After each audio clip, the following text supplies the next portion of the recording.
Hi, ako si Bon, working student at ngayong araw nga pala guys sa panibagong araw na naman ang diskarte ni Sir Bon. At kung interesado ka sa buhay ko, tara samahan mo ako ngayong araw sa journey ko sa pagtitinda.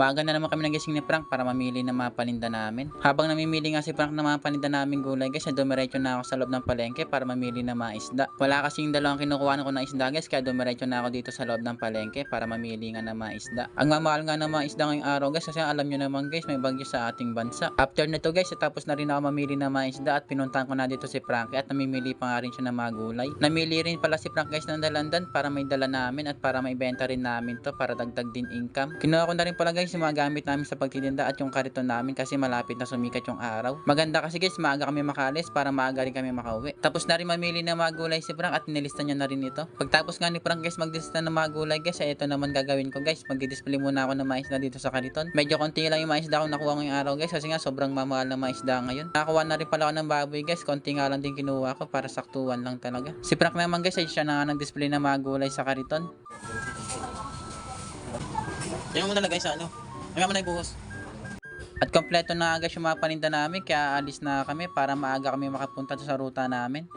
After nyan guys, nandito na pala kami sa San Cecilia guys at may bumili sa amin si nanay. Buwan naman agad namin guys. Baboy nga lang pala yung binili sa amin ni nanay guys. Dito pa nga lang kami sa isang subdivision guys ay marami na agad bumibili sa amin at sunod-sunod na nga sila. Si nanay naman dito guys ay bumili sa amin na 4 na pirasong tilapia at nilinisin ko na rin. Halos yung mga bumibili sa amin dito guys ay puro isda nga yung kinukuha nila. Yung nagpapatagal nga lang sa amin guys kapag nagtitinda kami ay yung paglilinis nga ng isda. Ilang minuto rin kasi yung kinakain ng guys ng paglilinis namin ng mga isda guys kaya ganun minsan tangali kami nakakauwi. Pero ayos lang yung sa amin guys, ang mahalaga guys, nakakatulong kami sa kapwa namin. Mas maganda na rin kasi guys kapag malinis na yung mga isda na binili na masuki namin para hindi na sila maglilinis. At shoutout po pala natin sa suki guys dahil nga nagchat pa sa atin guys para mabilan lang tayo ng mga paninda natin. Kaya nagpapasalamat kami dahil may masuki kaming ganto. Dahil medyo tanghali na nga guys, nag-ice cream muna kami ni Frankie para maganahan kami sa pagtitinda. Nakakapagod kasi maglinis ng isda guys tapos masakit pa nga sa kamay. Kaya ang ginagawa namin guys, todo kain talaga kami para may lakas kami sa pagtitinda. Isang subdivision pa lang kami dito guys pero marami na kaming benta guys. Paubos na rin kasi yung karne namin dito guys tapos yung isda guys. Yung masuki namin guys ang dami nga kinukuha guys kapag nagtitinda nga kami. Yung tinda kasi namin guys ay alternate nga lang kasi nga may pasok kami sa school. Kaya kahit minsan lang kami nakapagtinda guys ay bumibili talaga sila sa amin kapag nagtitinda kami. At ngayong araw guys ang dami talaga nagpalinis sa amin ng mga isda guys. Kaya si Frank nga naglilinis minsan guys kasi nga pagod na yung kamay ko kakalinis na mga isda. Dito nga guys konti na lang yung tinda naming isda guys. Dalawang klase ng isda na lang paninda namin. Mabili kasi yung mga isda guys kapag may bagyo nga. Kasi guys kapag may bagyo nga, konti na lang nagtitinda ng isda sa palengke. At shoutout po pala natin sa suki dito guys na maraming kumukuha sa amin lagi kapag nagtitinda kami. At kapag may tinda nga kami guys, ay inaabangan talaga kami ni ate guys para bumili sa amin. Kaya maswerte kami ni Frank guys dahil may masuki kaming ganto. Dahil paubos na yung mga paninda namin guys, ay uwi na kami para makapagpahinga na. Pero yung kita siguro namin ngayong araw guys ay konti nga lang kasi yung mga isda guys ay konti lang yung tubo namin dahil sobrang mahal nga ng mga isda. Andito na pala kami sa palengke guys at binigyan ko na ng pera si Frankie guys para maibalik na yung mga isda namin na nakuha. Para hindi na bumalik si Frankie guys, binigyan ko na siya ng pera guys. Kahit na mahal yung mga paninda ngayong araw guys, ang mahalaga guys, may kita tayo kahit papaano guys. So paano ba yun mga sir? Ganito na lang yung video natin. Maraming salamat. Kita kita sa next video.